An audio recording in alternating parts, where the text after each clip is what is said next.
There you are. Well guys, I'm out here in the wood yard and you're probably wondering what I'm doing.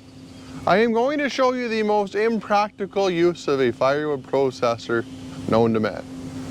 Now if there is a practical use and you think there is a practical use, or you know of an application where this will work well or it actually makes good sense, let me know.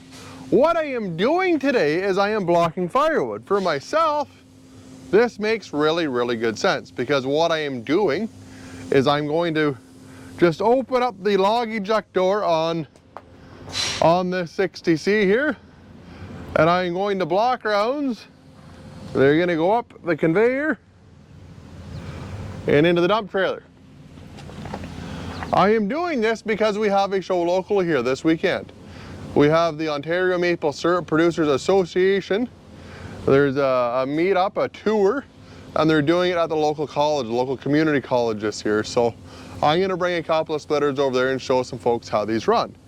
So for me, I'm going to be able to block up some rounds and be able to bring them over there and dump them. And at shows, this is really nice too, because when we go to a show, this is how we block firewood, with the world's biggest blocking saw right here. And it saves a lot of work. If you're going to be splitting stuff by hand, it saves a lot of work. You're not chainsawing, you're not bent over it. You can get this stuff done drastically faster than you will ever dream of doing with a chainsaw. However, if you're doing firewood, it doesn't make a lot of sense to bypass the splitter. The time to do it, cut and split versus just blocking, it's almost the same at a time. So it doesn't make a lot of sense to do this in an application where you're producing split firewood.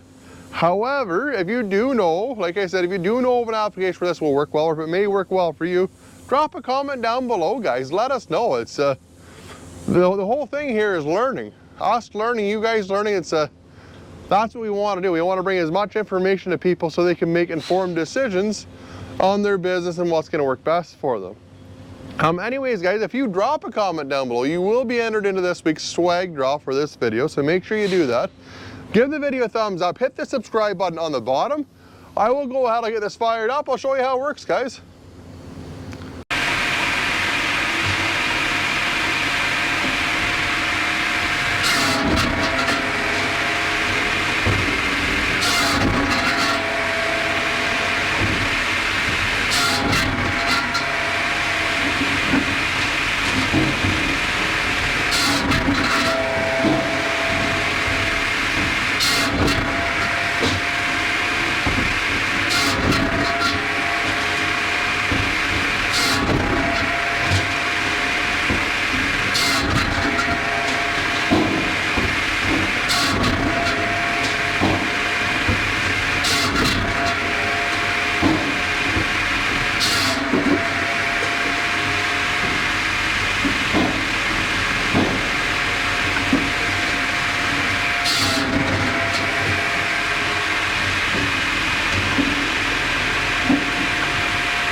that pretty good, but that big stuff doesn't seem to want to.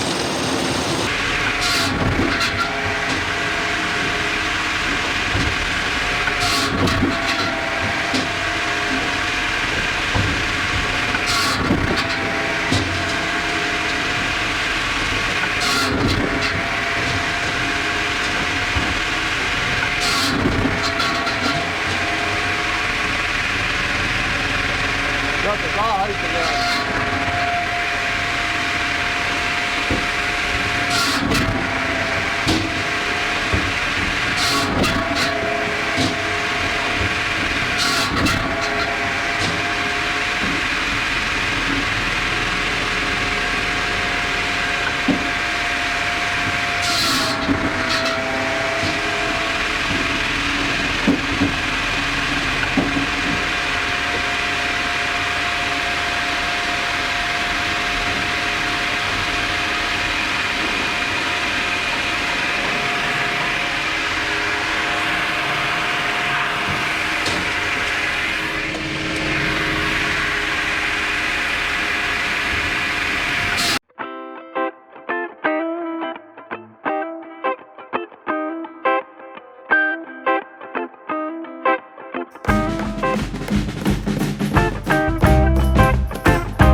Well, guys, that went incredibly quick. It's one of those, it's kind of neat to do this. One, to show you if this will work and how it will work. Like you can see in that bigger rounds, I think we're gonna have to raise up the paddles. Like if somebody actually wanted to do this, we'd have to do some sort of a different cleat on the conveyor for them.